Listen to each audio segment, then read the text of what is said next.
Ella está peleando y para entender el sentido de esta pelea por su honra y por su honor, le doy la bienvenida esta tarde a el abogado. Usted seguramente lo recuerda porque también ha sido un político de primerísimo nivel en el país, Eduardo Andrade. Muy buenas tardes, Eduardo, un gusto saludarle.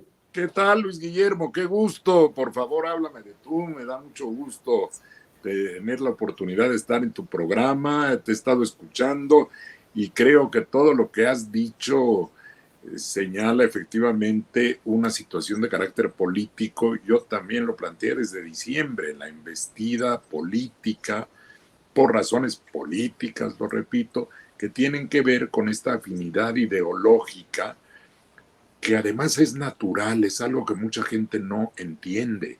En todo el mundo, por razones democráticas, el Ejecutivo, que normalmente en las democracias occidentales es quien propone a quienes van a formar parte de un órgano como un tribunal constitucional, escoge personas que van de acuerdo con una línea ideológica que además fue avalada por el electorado al momento en que eligió a ese Ejecutivo. El legislativo, que normalmente también es el que avala, el que decide, el que aprueba la propuesta, tiene una cierta configuración ideológica que normalmente, repito, en circunstancias como la que existe en este momento en el país, hay una mayoría, y en los sistemas parlamentarios, por definición, hay una mayoría que apoya al Ejecutivo.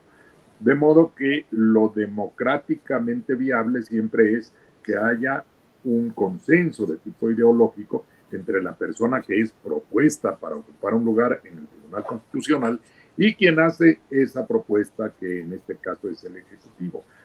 En Estados Unidos eso se entiende perfectamente. Un presidente republicano que es conservador busca un juzgador con esa misma tendencia, y luego un presidente demócrata que tiene una posición más liberal busca a un miembro de la Corte que sea liberal.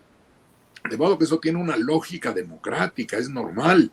Y molesta, también eso lo he dicho y avalo lo que tú indicabas, molesta a grandes intereses económicos, corporativos, intereses financieros. Esto fue evidente en el caso de la ley eléctrica, cuando la ministra Esquivel hizo una impecable argumentación para explicar por qué la rectoría del Estado constitucionalmente establecida señalaba la posibilidad de apoyar una empresa pública como la Comisión Federal de Electricidad, que no debe ser un actor más en un mercado competitivo. No, señor, es la empresa del Estado mexicano para el servicio que debe darse al pueblo a través de un mecanismo como el reparto de la distribución de la electricidad. Sí. Entonces, esta es la razón de fondo. Qué bueno que lo tocas, porque ese es el motivo por que estos grandes intereses que veían en la ministra además una enorme posibilidad de ocupar la presidencia, trataron de una manera aviesa, insidiosa, de afectar su honor, su prestigio, y le lanzaron toda una campaña en contra, y ella, con una gran dignidad, eso, fíjate que es algo que también es importante resaltarlo, porque es un valor en un juzgador de alto nivel, con entereza, con fuerza de carácter, dijo: no me voy a dejar, tengo el derecho para defenderme. Algunos dicen: ¿y por qué recurrió al amparo y a las posibilidades del Poder Judicial? Pues porque es lo normal, a lo que tenemos derecho todos los mexicanos y las mexicanas. Para eso está el sistema judicial. Ok, quien ocupa un lugar muy importante en la Corte no va a poder emplear los métodos legales previstos en la Constitución, en las normas, va a quedar exento de eso de ninguna manera, y ella así lo estimó. Y por eso yo, que la conozco hace más de 30 años y sé de su capacidad, sé de su trabajo, de su honestidad, por eso me involucré de manera tan intensa en combatir esto que ha sido una gran injusticia, y que afortunadamente ahora, por una decisión judicial, ha quedado resuelto, porque está resuelto.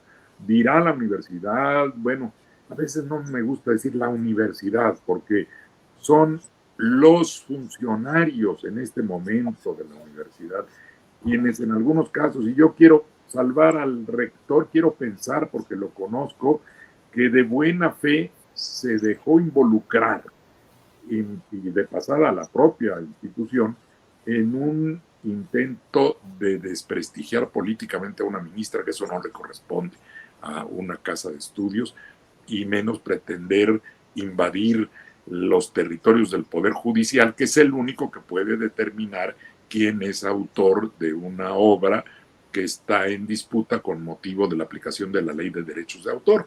Así es que ahora hay una decisión definitiva, la universidad debe acatarla, no es algo ajeno a la universidad, una sentencia firme, definitiva, inatacable, que es cosa juzgada, esa tiene que ser respetada por todos. Y en este caso algo más, la sentencia ordena que se inscriba en el registro público del derecho de autor la legítima autoría de Yasmín Esquivel Moza, estudiante en aquel tiempo, hoy ministra de la Corte por sus méritos, que se inscriba en el registro público. El registro público opera para todos. La universidad no está ajena, no está exenta de respetar los registros públicos. La autonomía no da para tanto. Imagínate que de pronto dijera una monstruosidad la universidad como que no va a atender el registro público de la propiedad, que porque es autónomo. Los registros públicos operan para todos, ¿no? Sí es.